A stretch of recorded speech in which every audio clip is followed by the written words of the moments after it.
Ya la la la la, ya la la la la,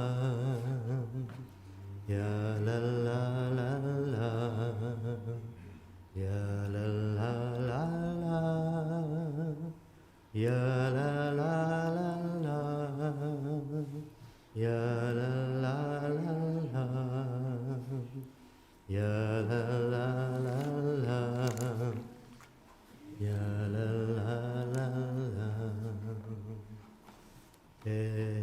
Esa enai el harim me'ayin yavo ezri. Esa enai el harim me'ayin yavo ezri. Ezri me'im Hashem Ose Shamayim va'aretz Ezri me'im Hashem Ose Shamayim va'aretz. Boker Tov, everyone. Good morning, and thank you for coming. In Hebrew, we say levaya. It's the word that defines what we are going to do, and the meaning of levaya it's accompany. So we are accompanying Vic and Sharon and Ari and Naomi and all the family and Avram. And we're accompanying ourselves as well. So this is what our tradition teaches us in this moment when we don't have, actually we don't have many answers. We're just human beings. We don't have, the knowledge or the wisdom to understand why. So we come together and we accompany each other. And this is the way that we face grief. I would like to start by reading the third chapter, part of the third chapter of Ecclesiastes, Kohelet, which says, "L'kol zman ve'et l'chol chefetz tachat hashamayim, et laledet ve'et lamut, et lata'at ve'et la'akor natua, et laharok ve'et lirpo, et lifrotz ve'et livnot, et livkot ve'et lischok, et sefot ve'et rekod, et להשליך אבנים ואת כנוס אבנים, את לחבוק ואת לרחוק מחבק, את לבקש ואת לאבד, את לשמור ואת להשליך, את לקרוע ואת לתפור, את לחשות ואת לדבר, את לאהוב ואת לשנוא, את מלחמה ואת שלום. A season is set for everything. A time for every experience under heaven. A time for planting and a time for reaping. A time for keeping and a time for discarding. A time for loving and a time for hating. A time for embracing and a time for refraining. A time for slaying and a time for healing. A time for laughing and a time for weeping. A time for dancing and a time for wailing, a time for birthing and a time for dying, a time for speaking and a time for silence, a time for seeking and a time for losing. The Jewish people respond to death with 3 words of blessing. In English, the words mean praise is the judge of truth. So let us begin our service with the wisdom of our tradition. So I would ask you to repeat these words of blessing after me. Baruch, Dayan, Ha'emet. Praise is the judge of truth. Adonai Natan, Va'adonai Lakach. Yehi Shem Adonai Mevorach. Adonai has given and Adonai has taken. Praised be the name of Adonai.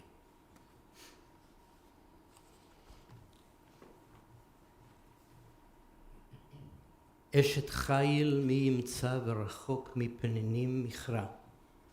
בטח בה לב בעלה ושלל לא יחסר. מלאת הוא טוב ולא רע כל ימי חייה. שקר החן והבל היופי. אישה יראת אדוני היא תתהלל. תנו לה מפרי ידיה ויעללוה בשערים מעשיה. What a precious find is an Eshet Chayil, a woman of valor. Her worth is far beyond rubies. She opens her hand to the needy and extends her hand to the poor. She is clothed with strength and splendor.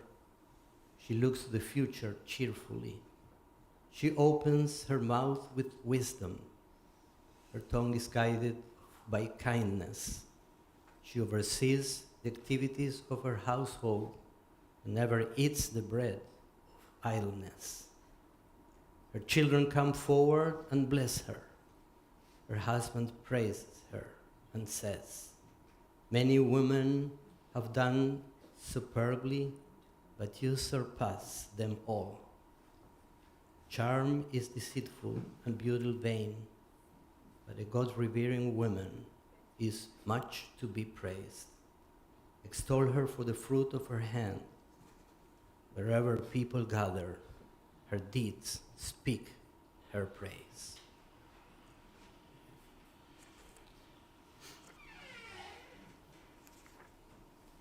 This is my prayer to you, my God. Let not my spirit wither and shrivel in its thirst for you, and lose the dew with which you sprinkled it when I was young.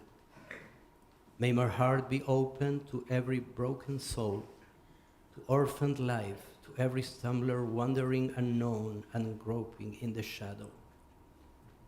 Bless my eyes, purify me to see humanity's beauty rise in the world, and the glory of my people in its redeemed land, spreading its fragrance over all the earth.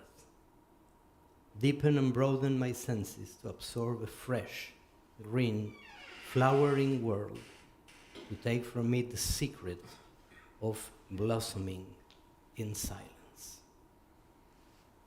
Sharon, would you like to come?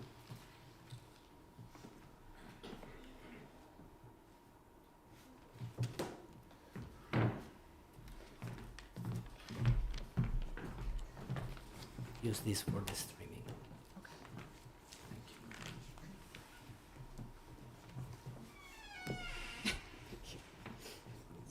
Is it working? Can you hear me? Can you hear me now? Yeah. Okay. I'll try to get through this. This is obviously a very, very difficult time for us, and the only thing that I know how to do for consolation is to look to our Jewish tradition. At these moments, we can feel very alone in our sadness. The rest of the world out there barely pauses to take notice of the devastating hole that has been punched in our universe, and indeed it has been.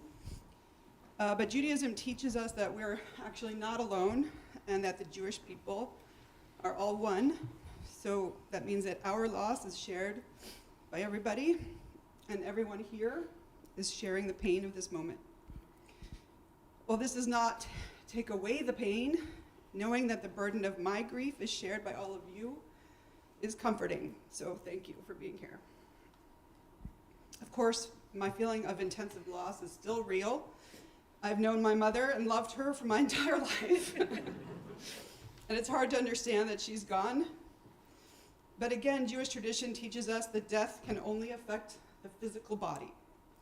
The soul is eternal. It can never die. It just becomes elevated to a different plane. The most important connection that we have with the people that we love is with the qualities of their soul and character. When you love a person, you love what that person is, the person's traits and values and personality. These things cannot be destroyed. And when we have a spiritual connection, it cannot be broken. My connection with Mom is forever.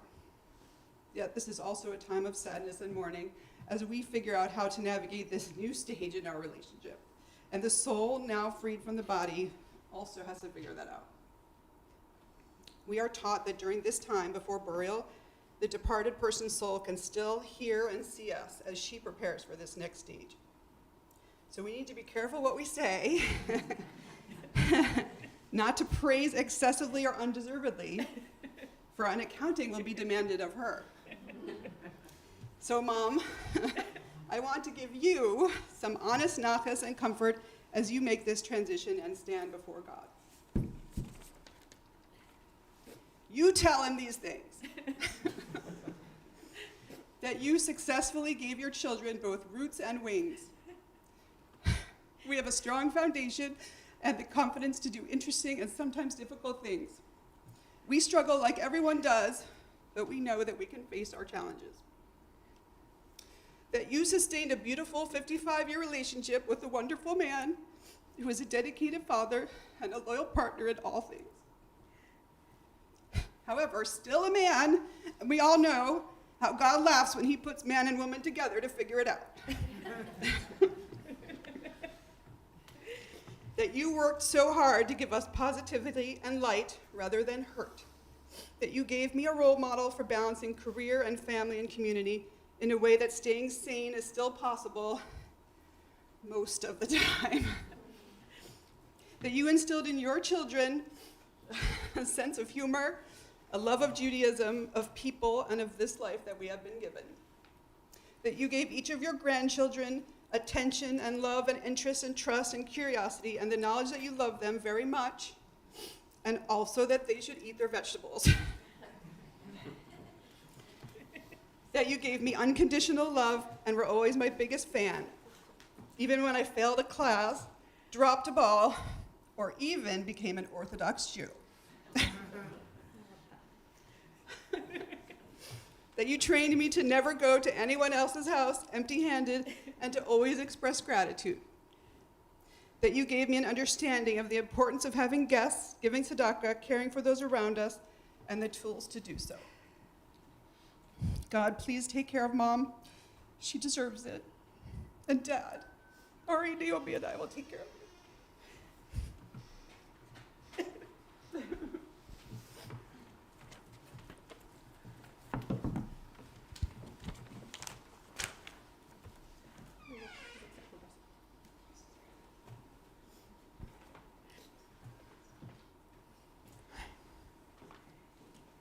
So my mom was very focused on passing on wisdom to the next generation.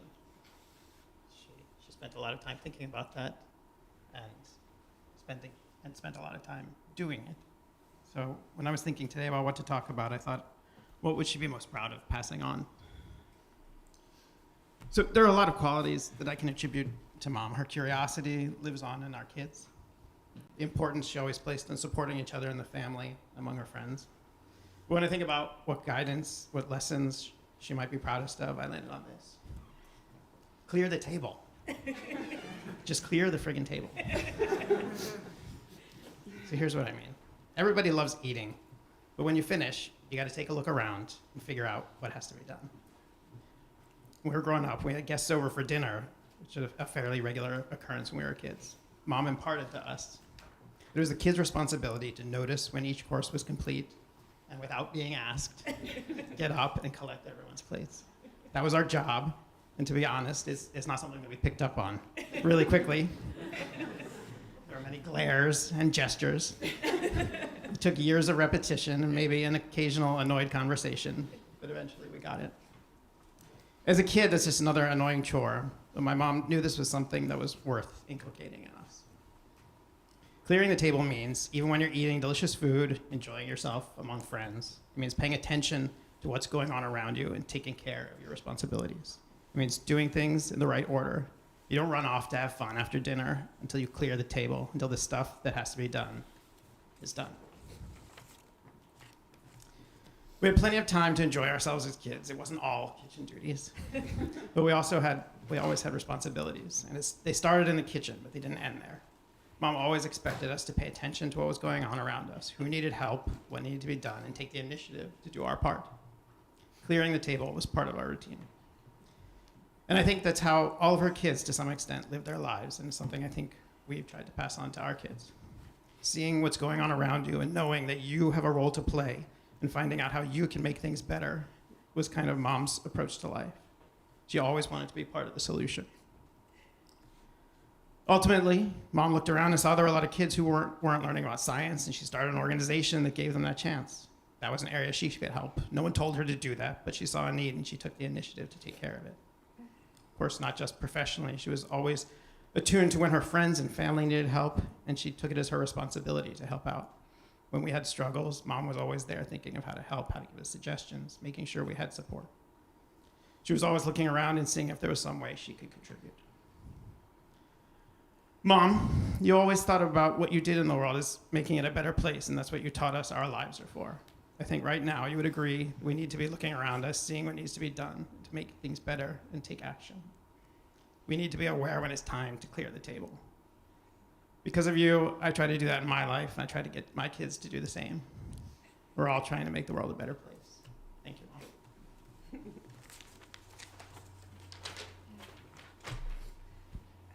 Okay. A science educator, a storyteller, a collector of jewelry, a grandmother, a wife, a mother, a gatherer of people, even to the end, and a planner extraordinaire. One of the things that stands out to me about my mother was her amazing planning capability, which of course helped in all her life's work, her job as director of hands-on science, her job as a mother and head of household, her academic responsibilities and her connections. And she had this big calendar on the wall, and she and my father started asking us about our summer plans the fall before. And as I said to my father, she'd be planning Passover right now, which is in April. She'd want to invite half the people in this room, and we'd have to figure out how to fit everyone. This, of course, came from my grandmother on my father's side, but also the big family gatherings on which she was raised. And she just did it. She did menu planning and lesson planning. She had a plan. In recent years, she would invite people over to chop and prep and store and freeze. One of the things my mom said to me Friday, just hours before she died, was to make almond fingers, those gluten-free cookies dipped in chocolate, because everyone could eat them and everyone liked them. She was still planning. Even as she was dying, she was making a list of people to call, so we didn't leave anyone out. Continuity was very important to her. After all, she spent most of her working life on education and her life as a grandmother, teaching her grandchildren. She said she had a nickname to be a group of older women scientists, orcas, because the whale populations still have roles for grandmothers in the pod. They keep doing some important things. She did science experiments, crafts, baking with her grandkids to pass on to the next generation. Judaism was very important to her. She made taluses for my children and many other children in this community and in her community in Maryland. She even made a community chuppah. One of the last things my mom did, one of the last outings she took after she got this diagnosis, was to take Lila to the fabric store to pick out fabric for her tallis, even though Lila's only 10. She wanted to be ready for us to carry on the work and all the work she started. And speaking of fabric, if you have anyone in your life who sews, I have a collection to show you. She planned, she lived, she danced, she listened to music, and she sang. She loved seeing the accomplishments of those around her, and she was ready to help. If she were here, she would have helped me edit this. She talked to everyone. She got to travel to many places, many of them with us and with her grandchildren, and we'll miss her forever.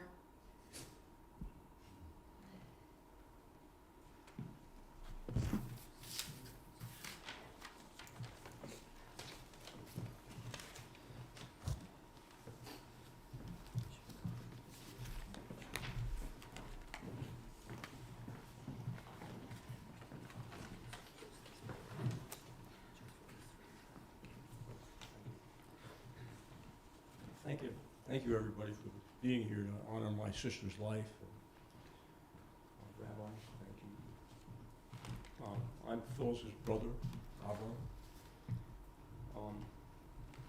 My sister was a powerhouse from birth. My father once said that Phyllis had the world on a leash.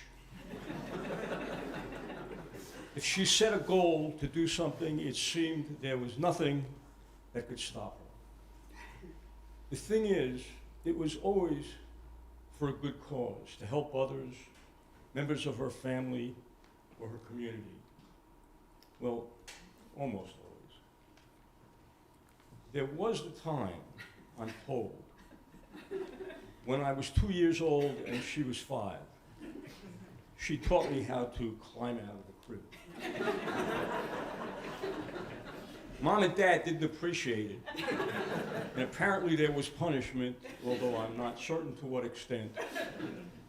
And actually, I think probably I figured it out on my own. Phyllis was just trying to take credit for it. But I digress. When we were growing up, women were just beginning to emerge from the dark ages of complete male domination and the culture that perpetuated it. There was a set of norms in place that deeply oppressed and subdued the potential of almost all women, many of which are still in place today. But in the 1950s and the early 60s, it took enormous courage and personal strength to dare to challenge those norms. And those who did were on their own. There was not yet a burgeoning women's rights movement with support groups, political and legal allies to back it up. It was customary at the time, for instance, and our parents adhered to those customs, that Jewish male children went to Hebrew school and became bar mitzvah with a celebration equivalent to a wedding ceremony, but girls did not receive this recognition. Often boys were taught to drive and girls were not. Boys were supposed to further their education and become worthy breadwinners in a respected profession. Girls were supposed to find husbands who would provide for them. The women were there only to support their husbands' endeavors. But Phyllis did not fit this mold and did not allow herself to be hindered by these oppressive norms. She worked her way through college to become a teacher in the New York City school system.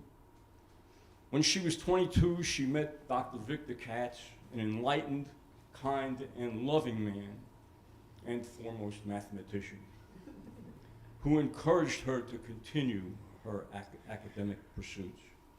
They married and proceeded to raise 3 incredible children who would make their own positive marks on humanity, and who in turn produced 8 remarkable grandchildren for Phyllis and Victor.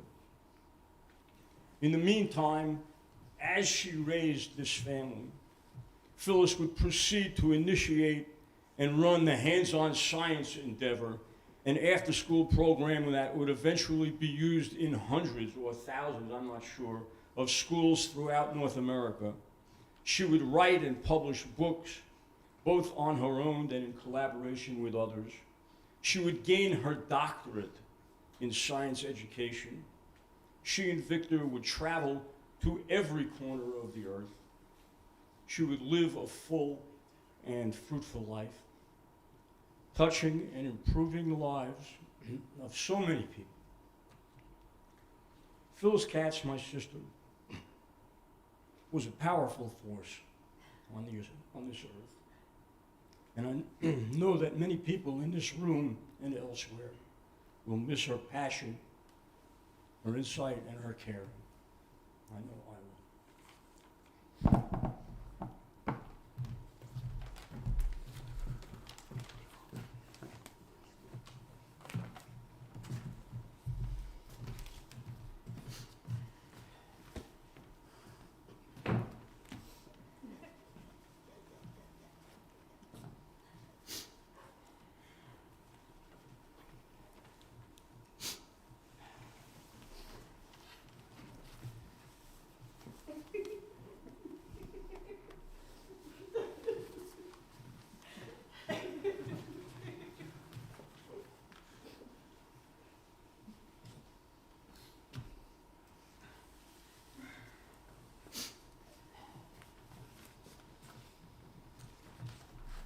Before we continue, I would like to make a couple of announcements because we are a crowd and cemetery, I don't think everyone will be able to listen. So after this service, after the last prayer we're going to say now, we go to the cars and follow the the line of cars to Port Blakely Cemetery. And then we continue there. And starting today, we're going to have Shiva services today at 5:30 at Vic's and Phyllis' house. And then tomorrow at 9 a.m. And this will be this, during the whole week. The only exception is Shabbat. We don't do this, so Shabbat it's here, the service. And on Sunday evening at 5:30 is at Naomi and David's house. So if you have any other question afterwards, just come and ask me or members of the family. If you can, please stand up now.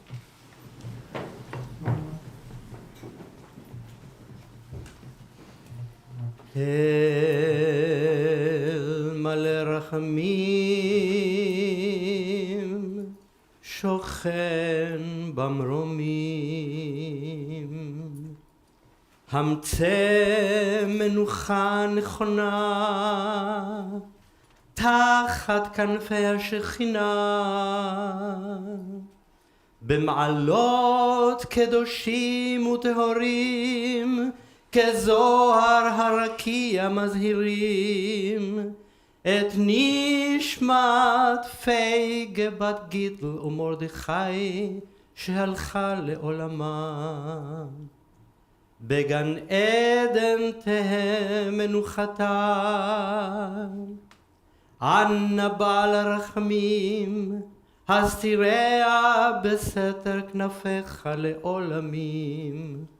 וצרור בצרור החיים את נשמתה, אדוני הוא נחלתה,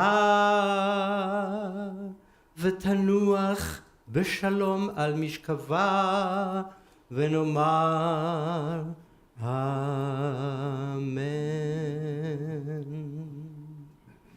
אל מלא רחמים, exalted, compassionate God, grant infinite rest in your sheltering presence, among the holy and pure, the soul of Phyllis Katz, Zichrona Livracha, who has gone to her eternal home.